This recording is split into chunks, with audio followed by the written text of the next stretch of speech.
नमस्कार, स्वागत है आपका सिटी पोस्ट लाइव में। मैं हूं मुस्कान। आज भारतीय राजनीति के लिए एक ऐतिहासिक दिन साबित हो रहा है। दक्षिण भारत से लेकर उत्तर पूर्व तक चुनावी नतीजों ने कई पुराने किलों को ढा दिया है। सबसे बड़ा धमाका तमिलनाडु में हुआ है, जहां अभिनेता विजय की मात्र 2 साल पुरानी पार्टी टीवीके ने राज्य की 50 साल पुरानी द्रविड़ राजनीति की जड़ों को हिला दिया है। 234 सीटों वाली तमिलनाडु में विजय की पार्टी 109 सीटों के साथ सबसे बड़ी शक्ति बनकर उभरी है, जिसने सत्ताधारी डीएमके को तीसरे नंबर पर धकेल दिया। इस पर बातचीत करने के लिए हमारे साथ मौजूद हैं chief editor Shrikant Pratyush. Sir, Tamil Nadu में विजय की टीवीके की जो बढ़त है, इसके पीछे मुख्य कारण क्या है? देखिए, पहले भी हम लोगों ने डिबेट किया था और उसमें दावा किया था कि भाई विजय की लोकप्रियता बहुत है और तमिलनाडु की राजनीति में सिनेमा हमेशा हावी रहता है। तमिलनाडु में सिनेमा कंट्रोल्ड है, मतलब किसी फिल्म थिएटर का कितना टिकट होगा, किसी फिल्म का कितना टिकट होगा, ये तय होता है। वहाँ फिल्मी दुनिया के लोग तय करते हैं, पूरी तरह से कंट्रोल में है। और वहाँ की राजनीति भी पूरी तरह से फिल्मी हीरो हीरोइन की कंट्रोल में रही है। जयललिता से देख करके जितने भी बड़े बड़े नेता हुए हैं वो फिल्म स्टार ही रहे हैं। और विजय ने जिस तरह से अपने पार्टी को लॉन्च किया, फिर बड़ी बड़ी योजनाओं का ऐलान किया और युवाओं का जो आकर्षण था विजय को लेकर, वो तो पहले भी मैंने कहा था कि अगर उनकी सरकार नहीं बनी, अगर विजय सीएम नहीं बने तो उनके समर्थक खुद को बहुत नुकसान पहुंचा सकते हैं, अपनी जान दे सकते हैं, कुछ भी कर सकते हैं।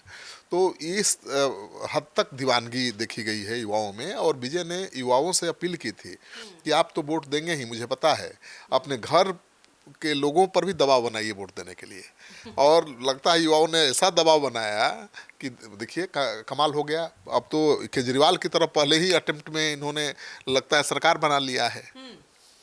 सर, एक बड़ा सवाल ये आ रहा है कि 50 साल पुराने जो सत्ता पे रहा है उसको हिला देना, 2 साल नई पार्टी, तो सर ये सब क्या फिल्म का जादू है? वहाँ तो हमेशा फिल्म का ही जादू रहा है। डीएमके और एडीएमके के खिलाफ सत्ता विरोधी लहर थी और उसका पूरा फायदा मिला है टीवीके को।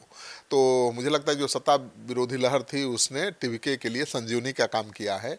और विजय ने भ्रष्टाचार मुक्त और जनता के शासन का जो नैरेटिव पेश किया, उसने पहली बार वोट देने वाले युवाओं और महिलाओं को अपनी ओर खींचा। सीएम स्टालिन का कोलाथुर सीट से पिछड़ जाना इस बात का संकेत है कि जनता अब नए नेतृत्व की तलाश में है। सर, तो फिर केरलम में यूडीएफ की वापसी के क्या मायने हैं फिर? अब भाई, केरलम का चुनावी इतिहास हर 5 साल में सत्ता बदलने का रहा है और जिसे पिछली बार एलडीएफ ने तोड़ा था, लेकिन इस बार यूडीएफ 95 से अधिक सीटों पर आगे है। और ये दर्शाता है कि जनता ने पिनाराई विजयन सरकार की नीतियों या स्थानीय मुद्दों पर नाराजगी जताई है। कांग्रेस के लिए यह जीत संजीवनी की तरह है, क्योंकि चांडी ओमन और रमेश चेन्निथला जैसे दिग्गजों ने अपनी सीटें जीतकर पार्टी की पकड़ मजबूत की है। 10 साल बाद कांग्रेस का सत्ता में लौटना दक्षिण भारत में उसकी प्रासंगिकता को फिर से साबित कर सकता है। तो सर, फिर असम में हिमंता बिस्वा शर्मा की भी सरकार की वापसी क्या संभव हुई?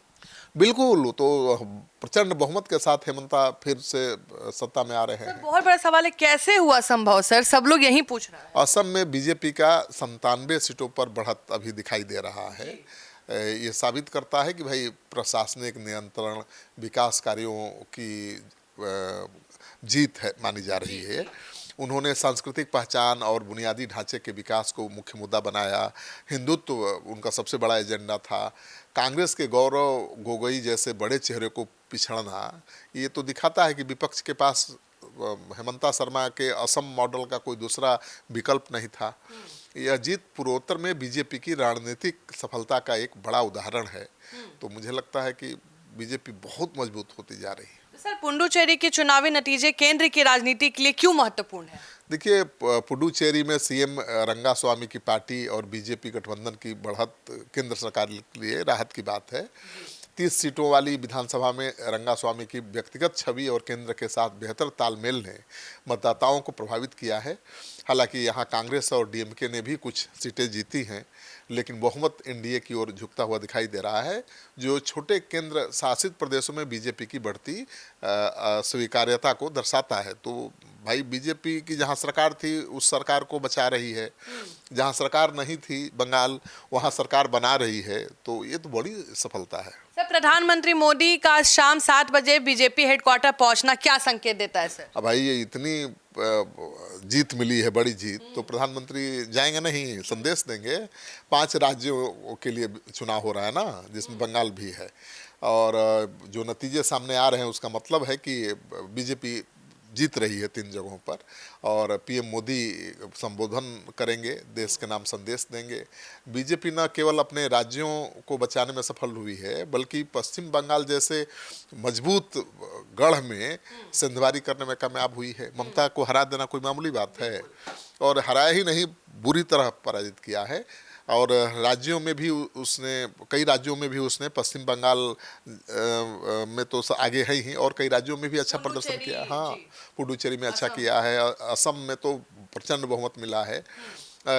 और प्रधानमंत्री अपने संबोधन में आगामी राष्ट्रीय जनहित राजनीतिक विमर्श को दिशा देने और कार्यकर्ताओं का मनोबल बढ़ाने के लिए आ सकते हैं, और विशेष रूप से दक्षिण में विजय जैसे नए खिलाड़ियों के उदय तो बिहार और देश की राजनीति में एक नया परिवर्तन आने का संदेश भी दे रहा है। तो सर, क्या तमिलनाडु में टीवी के अकेले दम पर सरकार बना पाएगी?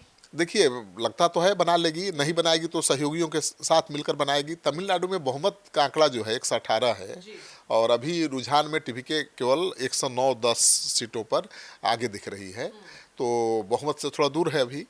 ऐसे में AIADMK 69 सीटों पर आगे है। दूसरे निर्दलीय उम्मीदवार किंग मेकर की भूमिका में निभा सकते हैं। हालांकि विजय के लिए सबसे बड़ी चुनौती एक स्थिर गठबंधन बनाना होगा, क्योंकि उनकी पूरी राजनीतिक पारंपरिक द्रविड़ पार्टियों के विरोध पर टिकी हुई है। तो तमिलनाडु में थलपति विजय ने वो कर दिखाया है जो रजनीकांत और कमल हसन जैसे दिग्गज नहीं कर सके। उनकी पार्टी ने न केवल ग्रामीण बल्कि शहरी क्षेत्रों में भी डीएमके के वोट बैंक में सेंधमारी लगाई है। केरलम में कांग्रेस की बढ़त पार्टी के राष्ट्रीय नेतृत्व के लिए भी बड़ी राहत है। राहुल गांधी के वायनाड प्रभाव और केरलम की स्थानीय इकाई के एकजुट प्रयास ने 10 साल के वनवास को ख़त्म करने में मदद की है। तो भाई कांग्रेस बंगाल में तो खाता नहीं खोल पाई, लेकिन केरल में उसको राहत मिली है बहुत बड़ी।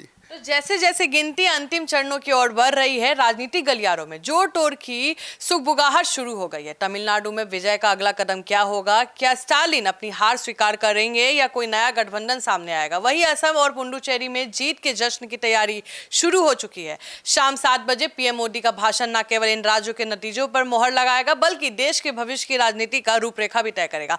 आप क्या सोचते हैं, हमें जरूर बताएं।